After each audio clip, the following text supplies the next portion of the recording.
আমার চ্যানেলে সবাইকে স্বাগত। আশা করছি আপনারা সবাই ভালো আছেন। যে যেখান থেকে দেখছেন আমার ভিডিওটা, দূরে কাছে সবাইকে জানাই অসংখ্য ধন্যবাদ। তো চলুন আবার আর একটা রেসিপি নিয়ে চলে এসেছি আপনাদের মাঝে। আজকে আমি দেখাবো সয়াবিন চিলি। তো চলুন রেসিপিটা শুরু করি। আমি এখানে গরম পানি বসিয়ে দিয়েছিলাম আগে থেকেই। এতে আমি সয়াবিনগুলো একটু 2 মিনিটের মতো সেদ্ধ করে নেব। তো এটাকে সেদ্ধ করে আমি ভালো করে পানিটাকে ঝরিয়ে নিয়েছি এবং ঠান্ডা পানি দিয়ে ভালো করে 2-3 বার ধুয়ে নিয়েছি।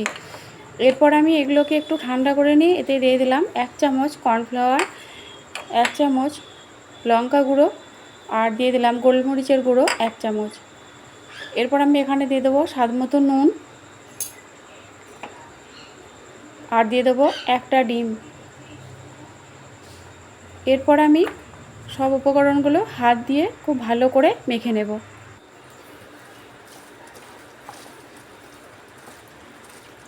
এটা চামচ দিয়ে মাখলে খুব ভালো হবে না মাখাটা, তাই আমি হাত দিয়ে মাখছি।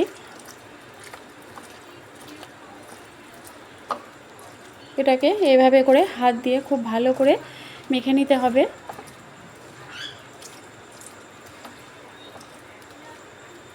তো এটা আমার মাখা হয়ে গেছে।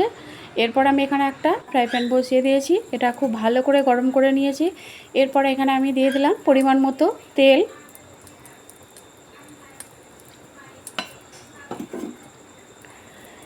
এরপর আমি তেলটাকে খুব ভালো করে গরম করে নিয়েছি। এর মধ্যে আমি সয়াবিনগুলো ভেজে নেব।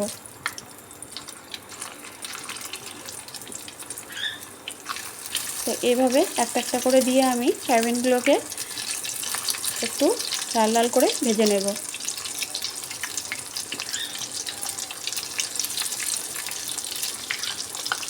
তো সবগুলো একবারে হবে না দেওয়া, পরের ব্যাচে আবারও আমি বাকিগুলোকে ভেজে নেব। তো দেখুন এরকম একটা কাঁটা চামচ দিয়ে এগুলোকে সব আমি উল্টে নিলাম। তো এইভাবে করেই আমি একটু কালার করে এগুলোকে ভেজে নেব। তো দেখুন এগুলো আমার ভাজা হয়ে গেছে। এরপর আমি এখান থেকে তেল ঝরিয়ে এগুলোকে তুলে নেব। দেখুন কালারটা কত সুন্দর এসেছে।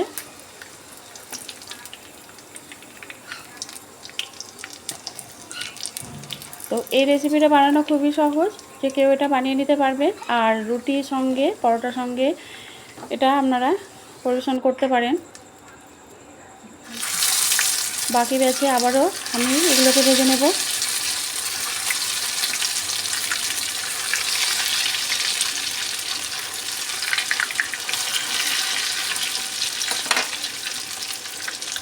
তো এইভাবে করে সবগুলোকে আমি ভেজে নিয়েছি। দেখুন সবগুলো আমার ভাজা হয়ে গেছে। এরপর আমি এখানে একটা মশলা তৈরি করে নেব। তো আমি এখানে দিয়ে দিলাম 2 চামচের মতো পানি আর এখানে দিয়ে দিলাম চিলি সস, সয়া সস আর টমেটো সস।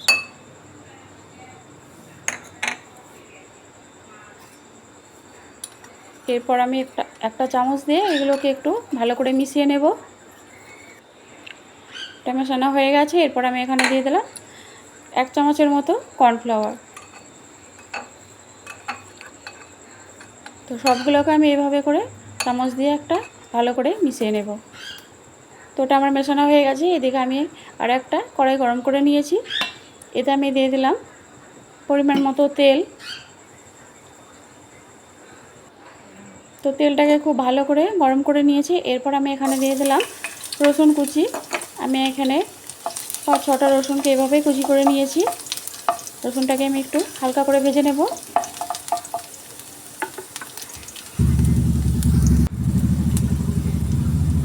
এরপর আমি এখানে একটা পেঁয়াজকে এভাবে পাপড়িগুলো ছাড়িয়ে রেখেছিলাম।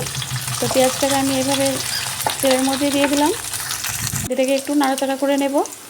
এরপর আমি এখানে দিয়ে দিলাম একটা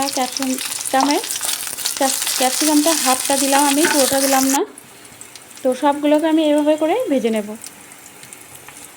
এগুলো আমার ভাজা হয়ে গেছে। এরপর আমি যে মিশ্রণটা তৈরি করেছিলাম সেই মিশ্রণটা আমি এর মধ্যে ঢেলে দিলাম, দিয়ে আমি বেশ কিছুক্ষণ নাড়াচাড়া করে নেব।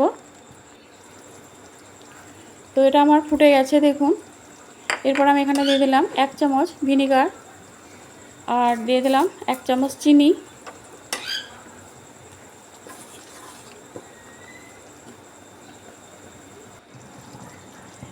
এরপর ঝোলটা ফুটে উঠেছে, এরপর আমি এর মধ্যে সয়াবিনগুলো দিয়ে দিলাম।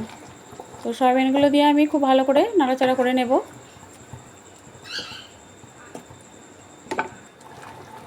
তো দেখুন এটা ফুটে উঠেছে। এরপর আমি এখানে দিয়ে দিলাম 2টো কাঁচা লঙ্কা কুচি, আর দিয়ে দেব স্বাদ মতো নুন।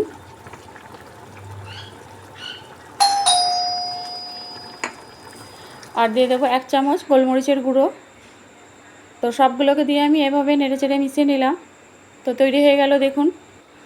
তো এটা কেমন লেগেছে অবশ্যই জানাবেন, ভালো লাগলে একটা লাইক দেবেন।